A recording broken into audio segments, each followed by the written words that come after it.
कल का एपिसोड देखा और ऐसा लगा कि विवियन डिसेना के लिए जितनी क्लैपिंग करी जाए ना उतना कम है, क्योंकि विवियन ने बहुत बखूबी कल के टास्क को ना सिर्फ निभाया, उन्होंने जो जेस्चर दिखाया चुम के लिए, जो कंसर्न दिखाया वो अमेजिंग था, माइंड ब्लोइंग था। और विवियन ये आप हो, और करण ने भी सेम चीज़ बोली कि यही विवियन डिसेना को मैं जानता था, इसी को मैं जानता था पहले, क्योंकि बहुत कम होता है कि आप कंटेंडरशिप के लिए आप उसके लिए सॉरी टाइम गॉड के लिए स्पेशली जब आप वो स्ट्रेचर को खींच रहे हो, आपने 10 बार चुम को पूछा होगा, चुम ये आई यू ओके, चुम प्लीज़ उठ जाओ, चुम चोट लग जाएगी, चुम प्लीज़ बचो, मैं नहीं चाहता तुमको पुश करना।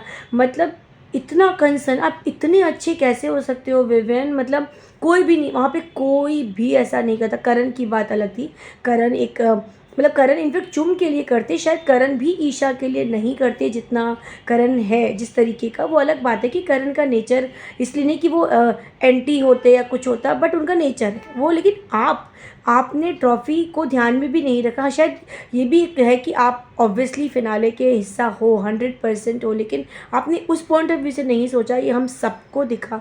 आपने जिस पॉइंट ऑफ व्यू से सोचा वो पॉइंट ऑफ व्यू ये था कि चुम हर्ट हुए, और बाद में आपने इतना ईजीली जो जो गिव अप करा ना, जो आपने रिटर्न कर दी वो टाइम गॉड की जो मतलब टाइम गॉड की जो वो थी इम्पोर्टेंस थी, फिर जो ट्रॉफी के लिए फिनाले में पहुंच जाना वो था, वो आपने चुम को नहीं दिया। वहाँ चुम ने भी बहुत अच्छा कंसर्न दिखाया, उन्होंने भी मना करा। यहाँ कल पहली बार चुम थोड़ा अपसेट दिखी, थोड़ा सा नाराज़ ज़रूर दिखी, बट थोड़ा सा चुम गलत इसलिए दिखी क्योंकि चुम ने विवियन ने बहुत बार बोला, उसने मतलब उसने इतना बोला कि चुम 2 मिनट बात कर लो, 2 मिनट। चुम ठीक है, उनकी नाराज़गी बिल्कुल जायज़ थी। ना तो करण ने उनको रोका, करण ने भी बोला चुम को कि बात कर लेनी चाहिए, और विवियन इतना अच्छा जेस्चर दिखा रहा है, सॉरी बोला है उसने, अपनी टाइम गॉड की जो पदवी थी वो भी वापस कर दे दी, फिनाले का टिकट भी उसने एक्सेप्ट नहीं करा। इतना मतलब इतना अच्छा विवियन हो गया है, दिख रहा है, तो you should talk to him once. और जब पहली बार में भी आया था विवियन तो सब उठ के वहाँ से चले गए, वो भी बहुत अच्छा लग रहा था कि श्रुतिका भी उठ गई, शिल्पा भी उठ गई, करण भी, कि विवियन बैठो और बात कर लो।